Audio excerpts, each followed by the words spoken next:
जरूरी है, क्योंकि हमारा काम ही कहने का है।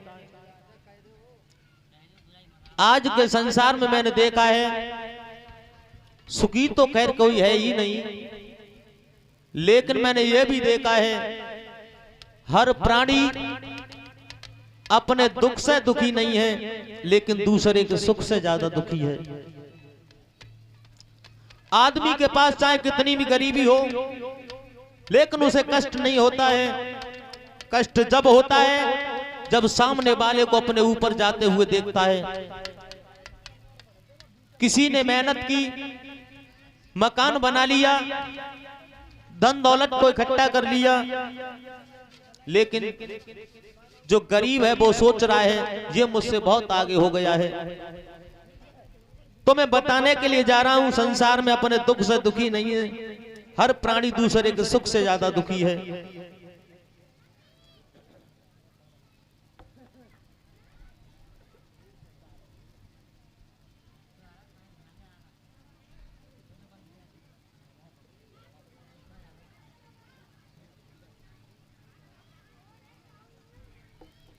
एक गांव में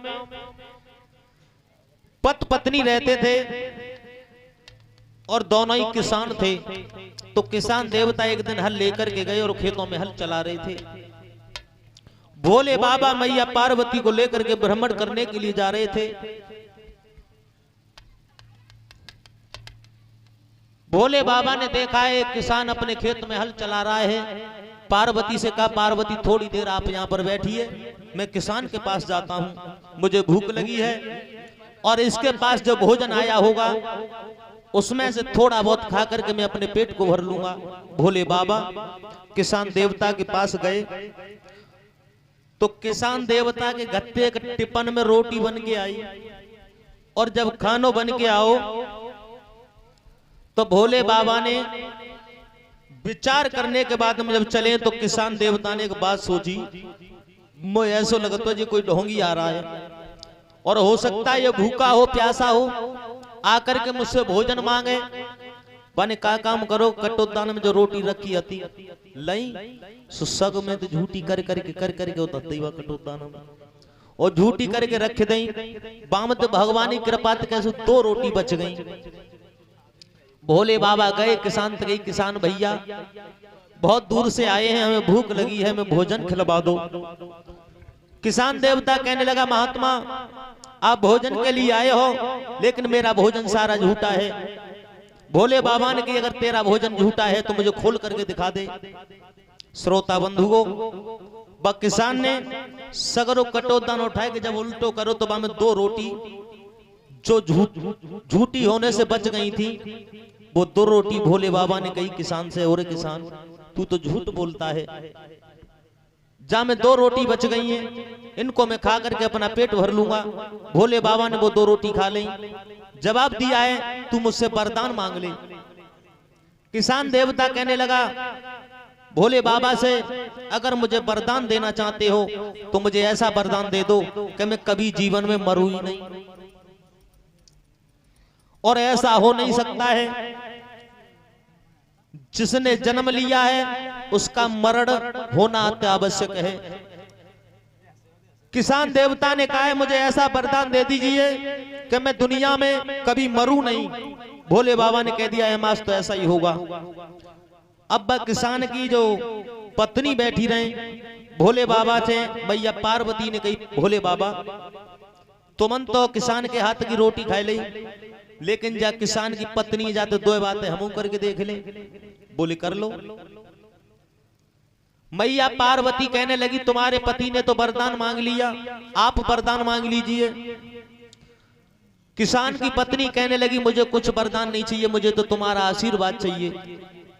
मैया पार्वती ने एक पत्थर लिया और वह किसान की पत्नी को दो, कहीं ले जा करके छुपा करके रख देना, और जा देना तुम जाए हाथ में लेके और जाते जी के बोगी कि हमें फलानी चीज की जरूरत है, तो तुम्हें तो वो चीज एक मिलेगी, लेकिन तुम्हारे पड़ोसी को तुमसे दूनी होगी। तुमने मांगी कि हमारा एक मकान बन जाए, तो तुम्हारा तो एक मकान बनेगा, लेकिन पड़ोसी के 2-2 बन जाएंगे। लेकर के किसान की पत्नी चली है। तो किसान ने एक बात पूछी, कहो बाई ने तुम्हें कहा दो पानी की जी पत्थर दो, कहा कही जी कही कि जब पत्थर पे आप जो मांगोगी वो सौदा तुम्हें तो मिलेगी, लेकिन तुम्हारे पड़ोसी को दूनी मिलेगी। किसान कहने लगा काय को सिर ने, अरे जाए फेंक दे। तो बस किसान की पत्नी ने और वो पत्थर ऐसी जगह फेंको कि खेत से जब लौट के घर को जाए तो रास्ता में तो उठा ले जाए। किसान की पत्नी ने वो पत्थर तो फेंक दिया, लौट करके जब घर के लिए चली है तो बार रास्ता में तो पत्थर को उठा के और पूजा बारी अलबारी में छुपा करके रख दिया।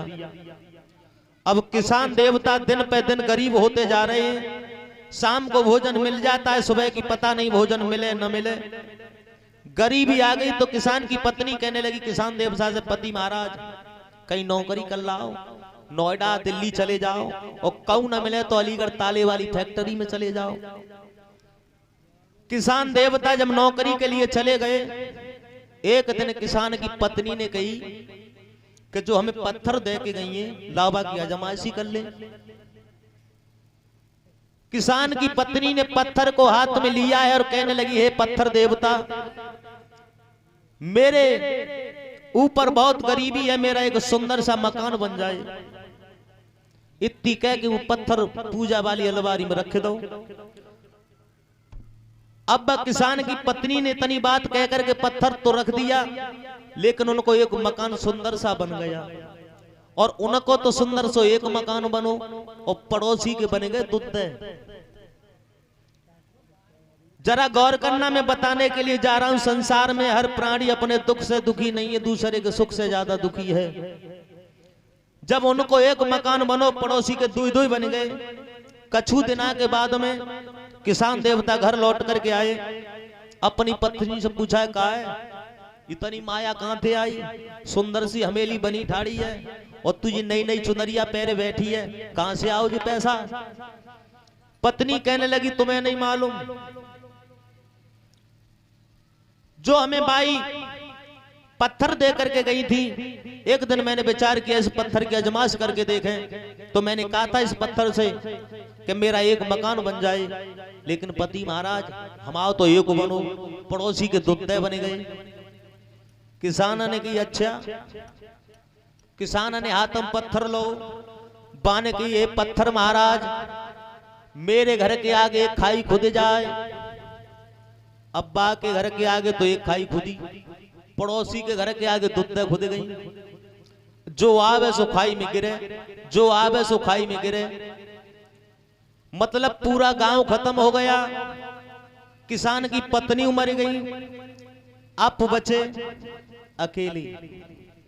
तो मेरे कहने का मतलब यह है, अगर वो विचार कर लेता कि भगवान ने मुझे एक मकान दिया, दूसरे के दो दिए तो कोई बात नहीं है, लेकिन उसने अपने सुख से दुखी नहीं, अपने दुख से दुखी नहीं, दूसरे के सुख से ज्यादा दुखी था।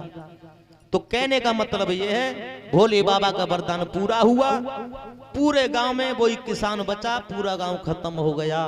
तो कहने का मतलब यह है कि संसार में हर कोई जीव अपने दुख से दुखी नहीं है, लेकिन दूसरे के सुख से ज्यादा दुखी है।